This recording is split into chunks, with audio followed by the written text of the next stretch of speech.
നമസ്കാരം. വയനാട് ദുരന്ത പുനരധിവാസത്തിൽ സംസ്ഥാന സർക്കാരിന് ചെയ്യാൻ കഴിയുന്നതിന്റെ പരമാവധി ഇപ്പോൾ ചെയ്യുന്നുണ്ട്.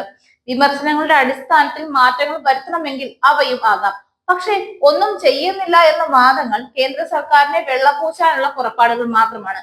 എല്ലാവരെയും യോജിപ്പിച്ച് വലിയ തോതിൽ ജനങ്ങളെ സന്നദ്ധ പ്രവർത്തനങ്ങളിൽ അണിനിരത്തിയും സംസ്ഥാന ഉദ്യോഗസ്ഥരെയും സേനകളെയും ഉപയോഗപ്പെടുത്തിയും വയനാട് നടന്ന ദുരന്ത നിവാരണത്തെ സംബന്ധിച്ച് പ്രതിപക്ഷ പാർട്ടികൾ പോലും വിമർശനം ഉന്നയിച്ചിട്ടില്ല. ഇനിയും അതുപോലെ തന്നെ തുടരും. അത് ഉറപ്പോടെ പറയാൻ ഇടത് സർക്കാരിന് കഴിയും. മുണ്ടക്കൈ ചൂരൽമല പുനരധിവാസ പട്ടികയുമായി ബന്ധപ്പെട്ട് ഉയർന്നിട്ടുള്ള പരാതികളുണ്ട്.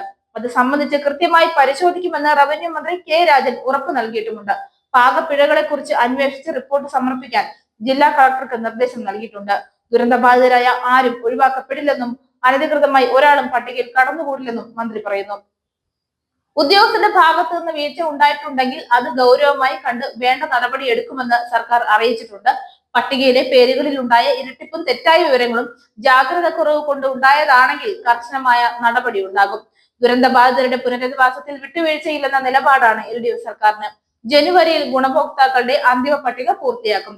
സബ് കളക്ടറുടെ നേതൃത്വത്തിൽ ഉദ്യോഗസ്ഥർ നേരിട്ട് പോയി പരിശോധിച്ച ശേഷമാകും അന്തിമ പട്ടിക തയ്യാറാക്കുക. നെടുമ്പാറ എൽസ്റ്റോൺ എസ്റ്റേറ്റുകളാണ് പുനരധിവാസത്തിനായി സർക്കാരിന്റെ പരിഗണനയിലുള്ളത്.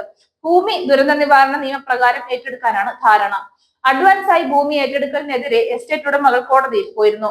ദുരന്ത നിവാരണ നിയമപ്രകാരം ഭൂമി ഏറ്റെടുക്കുമ്പോൾ പണം ലഭിക്കുമോ എന്ന ആശങ്ക കൊണ്ടാകാം എസ്റ്റേറ്റ് ഉടമകൾ കോടതിയെ സമീപിച്ചത്. ഭൂമിക്ക് നഷ്ടപരിഹാരം നൽകാമെന്ന് സർക്കാർ കോടതിയെ അറിയിച്ചിട്ടുണ്ട്. കേസിൽ അനുകൂല വിധി ഉണ്ടാകുമെന്നാണ് പ്രതീക്ഷ. കോടതി വിധി വന്നാൽ മണിക്കൂറുകൾക്കുള്ളിൽ നിർമ്മാണത്തിനുള്ള തുടർ പ്രവർത്തനങ്ങൾ ആരംഭിക്കാനാകുമെന്നും സർക്കാരിന് പ്രതീക്ഷയുണ്ട്. ദുരന്തമുഖത്ത് മനുഷ്യത്വപരമായ സമീപനമാണ് വേണ്ടതെന്ന് കേന്ദ്രത്തോട് ഹൈക്കോടതി പറഞ്ഞിരുന്നു. കണക്കുകൾ പരിശോധിച്ച് വയനാടിനുള്ള പ്രത്യേക സഹായത്തിൽ തീരുമാനം എടുക്കാനും കോടതി നിർദ്ദേശം നൽകി. മുണ്ടക്കൈ ചൂരൽമല ദുരന്തത്തിൽ തൊട്ടു പിന്നാലെ SDRF-ൽ നിന്ന് 21 കോടി രൂപ അനുവദിച്ചതായി സർക്കാർ കോടതിയിൽ സമർപ്പിച്ച സത്യവാങ്മൂലത്തിൽ വ്യക്തമാക്കി. പുനരധിവാസ പ്രവർത്തനങ്ങൾക്കായി SDRF-ൽ നിന്ന് 28.95 കോടി രൂപ നൽകിയതായും സർക്കാർ അറിയിച്ചു. ഡിസംബർ 10 കണക്ക് പ്രകാരം ഫണ്ടിൽ ബാക്കിയുള്ളത് 700 കോടി രൂപയാണ്.